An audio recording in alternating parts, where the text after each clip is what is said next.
indivisible, with liberty and justice for all.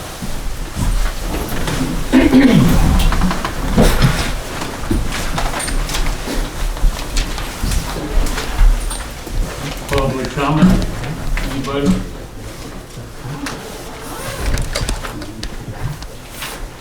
All right, so this here's a meeting to go over our emergency operations plan. So it's you, Jared, you want to take us through this? Sure. So the current emergency operations plan is from 2015. And this is one that evolved since pretty much 1999 to what it is currently. What we have is a template used by PEMA, Pennsylvania Emergency Management Agency. And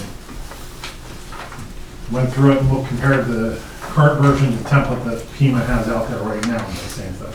Okay. These copies for anybody on the Yeah, floor? we have If some anybody extra wants one? copies if anyone wants a copy. Are they on the website? I'm not sure if they are, they might be, but I'll No, double our check that EAP's they not are on the tomorrow. website. They're not? Okay, so we'll get it on the website tomorrow.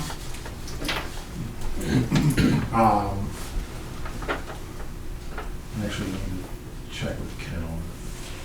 Don't know if we can. Just a basic, I think it can be It's on just there a if basic there's private information, like if they Has to had be. Vendors Yeah. anyway. All right, people's so phone we'll numbers and check things on like that. that can't be posted. But I was just downstairs going through some stuff and found a couple other versions of the EOP. So I need to just compare and see what some have that this one doesn't. Because the other one is almost 100 pages long. So I'm sure that was just a draft version and then weeded down to this because this is pretty much plain and simple. When it comes to having to activate this, you will notice starting on page 5, you'll see the hierarchy here. Lays out sections and positions. In an ideal world, we would have somebody for each of these positions. Who activates it? How does it begin? With a notice from the county. Unless it's something internal, so if it's from involving Limerick Generating Station, that comes from the state and the county. They tell us when to activate and what to do. We pretty much just sit here and go, and yeah, our bases are covered and do what they tell us to do. If it's something that we would need to do for flooding, and I'm trying not to jinx ourselves with anything, flooding or a major fire, and the biggest fire we would have would be something over at Frederick Living, just due to the residents and the chemicals on site that they have. Then we would have to do that internally here, and that would be based on my recommendation. So we would have 7 sections, and then under that are 5 or 6 different other sections. Some of these can be manned by, like, just doing the checklist and all that can be done by one person, but it's a lot. So if we were to have a full functional EOC and the only time we would really ever have to have one would be for Limerick Generating Station, we would need at least 20 people. And then we would have to think about not only 20 people, that's 20 people per shift. You don't want to do more than 12 hours in an EOC. Go home, get some rest, come back, do whatever. So you're looking at about 40 people to run an EOC. A full-fledged one. Can you just list off those kind of 7 key positions, just Sure. so people kind of understand? So the EOC manager, which would be the emergency management coordinator, the public information officer. Can I, Sure, go okay, ahead. so, when I read this as a template. I did not read any of this as our plan, because there's no people's names, there's no contact phone numbers, there's no No. who are the vendors that we actually call if we needed assistance? Who are the neighboring county contacts if we're enacting an emergency plan? So I feel like at a minimum, we should at least know who these people are, and there could be multiple, it could be the same person in multiple roles because we are a small township. But I can tell you when I read this, I didn't know what my responsibility was, or when I even come into action. So I read this as a template, not as a plan. So while it says example, this is the structure of an EOC. So Yes. as far as, and we'll get to how the supervisors get Okay. involved in that. You would have a public information officer. That can usually be handled by the township manager or township secretary. You have a safety person and you have a liaison. Then you have an operations section. Under the operations section, you would have communications, firefighting, public health and emergency and medical services, search and rescue, oil and hazmat, public safety and security. Under the planning section, that's emergency management. That would be handled by the EMC. Logistics is transportation, public works, mass care, housing, and human services, resource support, agriculture and natural resources, and energy. And under finance administration is long-term community recovery and mitigation. So in a perfect world, yes, all these positions would be staffed. And They do need to be staffed. We need to assign people to these you're, roles. even in the county, you don't have every position staffed. I'm not worried about every position, but I would think we need to The know who core our and the- EOC and manager is, Right. who is our public information officer, and not that we need to assign like a separate person for that, but there's somebody between, maybe it's I'm the public information officer and Bill's in charge of safety and Sean is the liaison and Jared, you're the EOC manager at the top, and I don't know, I'm making these up, but Sure. we need names in these because if something really does happen here, people are gonna look at each other and go, I don't know whose job that is. And if we don't have assigned responsibilities, then when something really does happen here, I can't feel comfortable as a supervisor of the township that we're prepared for it. Right, and I think that's why tonight we wanted to go through this, Yeah. so that we can figure out what do we need to do to make this more usable and understandable for the people who need to respond, who haven't done So- this before. For the sake of this, you would never put names on this in an EOP. That would be a separate document somewhere else that the township keeps separate from this. Because of people leaving, positions changing, if someone's not here, they're going into a different position. When the EOC opens, there's a sheet we have to fill out, or a form on the account on the website, we fill out with who's staffing what position. And if we don't have a position that we desperately need, then we put that in as an unmet need and pass it to the county. And then they will attempt to try and backfill with someone local, or they'll send someone there. So we're expected if we have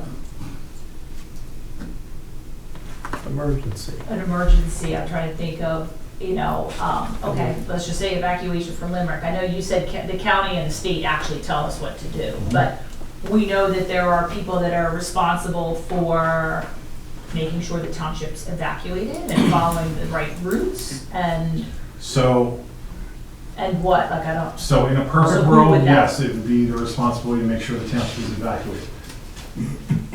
You're never gonna get everybody out. We're gonna be 100% honest with that, because you're gonna have people who can't leave, don't wanna leave. isn't that part of our responsibility that We people can't leave? push them out. But if they can't But leave they because they can't can't leave. drive, If they can't leave, then we Shouldn't have we to get know them, who- we have to do that as an unmet need of the county, and then they will go from there. Whether it's, we have a bus company that comes in and starts pulling people out, or we start trying to get hold of family members for them, if they can't reach them. But there's only so much we can do. Then we push it to the state. yeah. So Or the some of that township. should be part of, I know that the plan, we're responsible for prevention, preparedness, response, and recovery. But that would be preparedness, like knowing who Right. in the county would want to evacuate, like is unable to evacuate. Yes, so there is a Do we know? registry that the county has out through Ready Monco. So it's, the residents go in there, they can sign up for it, put in their information, and then when things happen, then the county pushes that information over to the EOC. That's left up to the individual to complete it Yes, and to they know that Ready Montico exists. Yes, they have to do it their own. That is because it has personal information, they have to do it on their own. Oh, I understand they have to do it, but if they don't know that it exists, how would they know to do that? Right. So I think that's a good thing that we should probably do, is do some It should be on, informational. it should be on our website, it's, the county pushes it.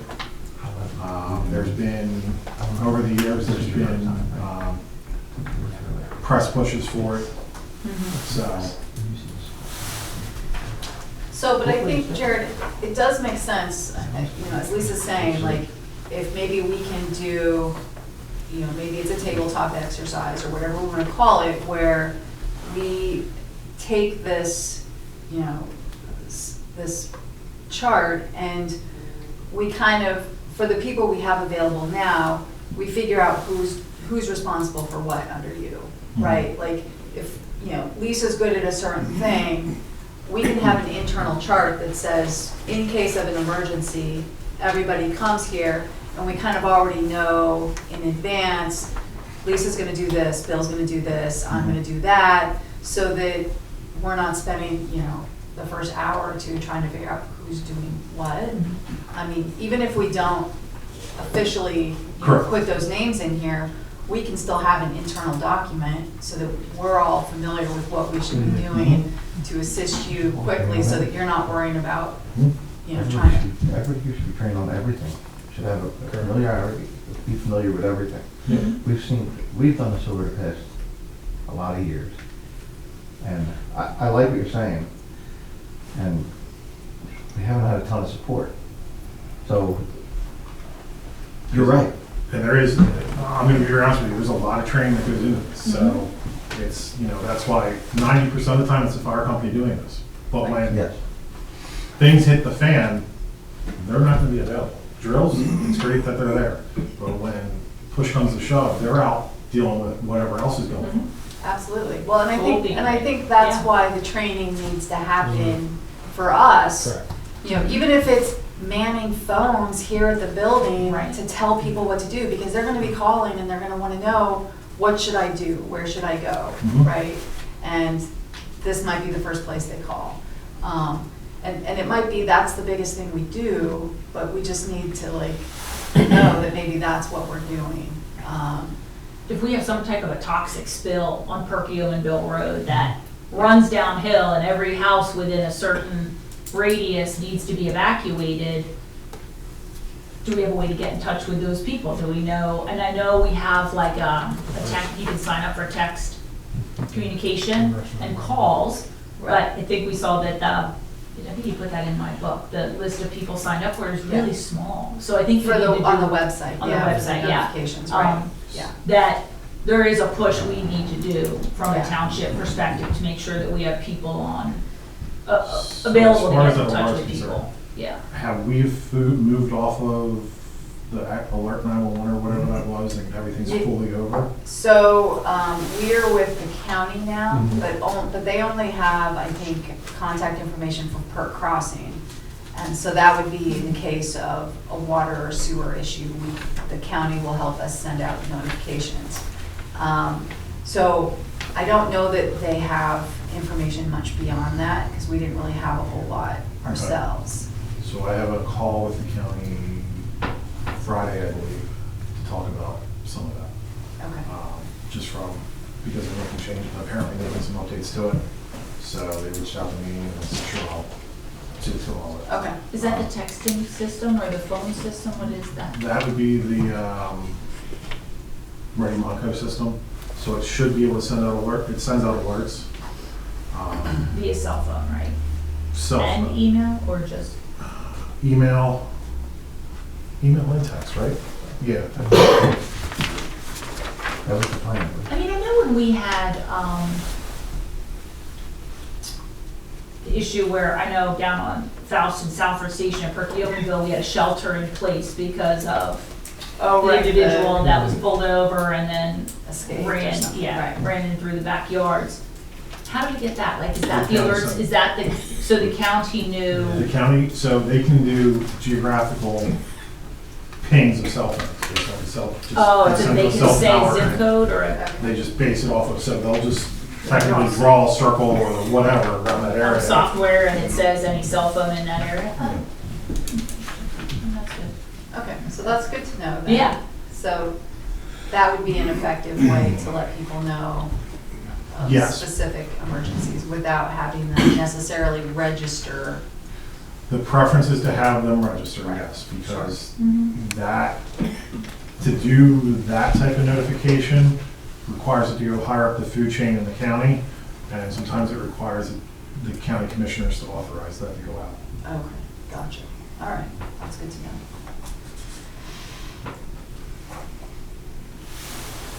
As far as staffing these positions in the past, could we reach out to Gerald? Is he still around? Mr. McMahon? I know he's on here. He was up to date all the way up to 2016. Yeah, Jerry, I mean, Jerry is around. I know he's older. He's He's got just, some health things yeah, going on there. just movement for him is very rough, so. Yeah. I'm just saying in the past, he probably might know who he put in these positions, or he knows. I looked at a lot of people I don't know anymore. Is that right? Okay. And a lot of it was fire company. Yeah, so with my little bit of experience with this, I was in the Kentucky floods down there. I went down there and I acted as a disaster relief liaison for the 3 states. And I know May King Fire Department, they were out 24/7, so we ended up doing, most of that coordination with them. So that's why I totally agree with what you said. There's no way you can look at the fire department and say, hey, you guys are gonna be on the run. Yeah. So, as far as what's gonna be filled by, we'll call it internal agencies, firefighting, we would have a representative from the fire company here. That's gonna have to happen. EMS, we would request So do someone they, from, so the is chief that would, something the chief to- would have to assign someone to be would here. assign someone, okay, and a backup? Because obviously, Yeah, you're not always, people are traveling, whatever, so you need at least a, so it would just be, honestly, that day it's happening, because Right. of who's in the area, who's Mhm. available. For medical services, so EMS, we reach out to Plymouth and say, hey, we need someone. Police, PSP, it depends on how large the incident is. If it's for LGS, they're tied up at Limerick Generating Station, they're not coming here. Right. Because as I learned this past year, if something happens at LGS, all their troopers go straight there for like an active shooter or something like that. That's theirs and theirs alone. They handle it and then call it a day at that.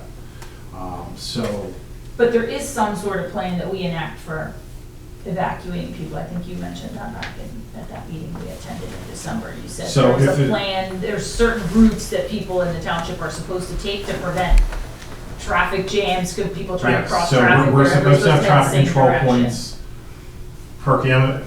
So it's Perkiomenville to Deep Creek to 29 and get up to Saturn somehow. Mhm. In a perfect world, you'd have police there, you'd have fire police, you'd have fire company there.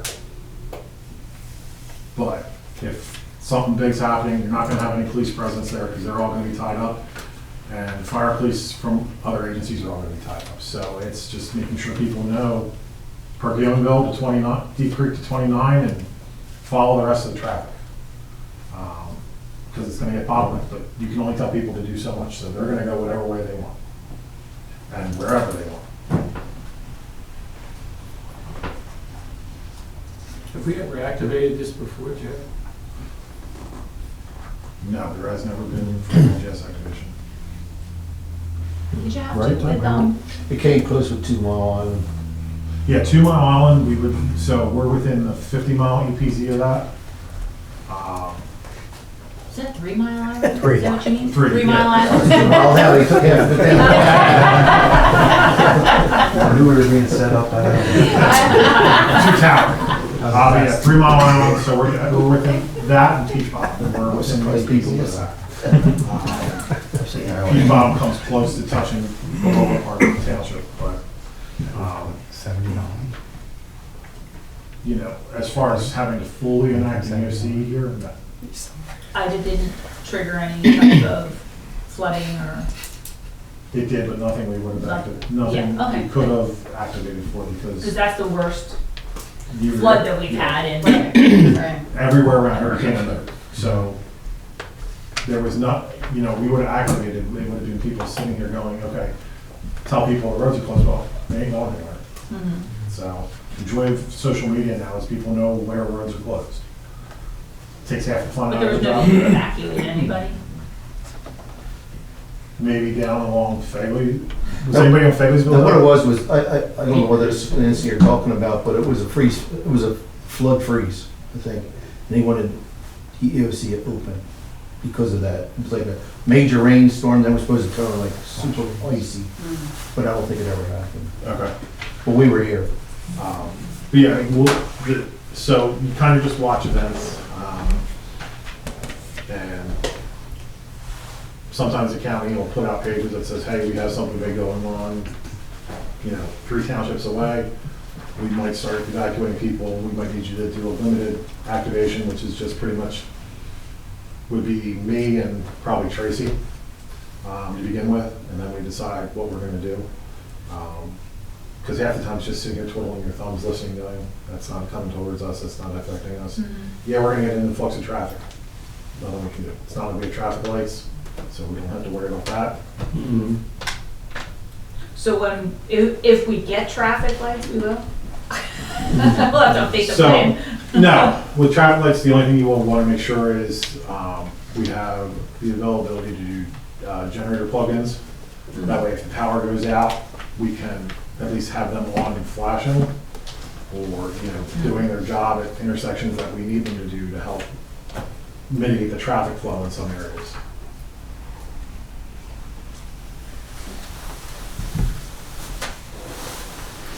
So, and let me just give you an example, because obviously I'm not gonna go through all this, but one of the things, when I was reading this, I'm saying, you know, we need people at least assigned to spots so that they can figure, each of these positions,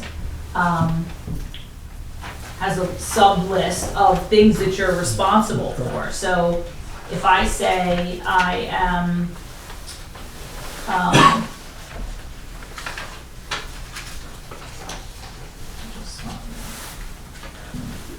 the public information officer, okay? I have a responsibility to develop and maintain a checklist for the public information function. So do I have, is there a checklist for that function? Yeah, the count, so for Limerick, for when there's an incident in Limerick, yes, there is. Anything else, we pull it from FEMA. In the reporting system that the county uses, there's checklists in there. You can just pull it from there.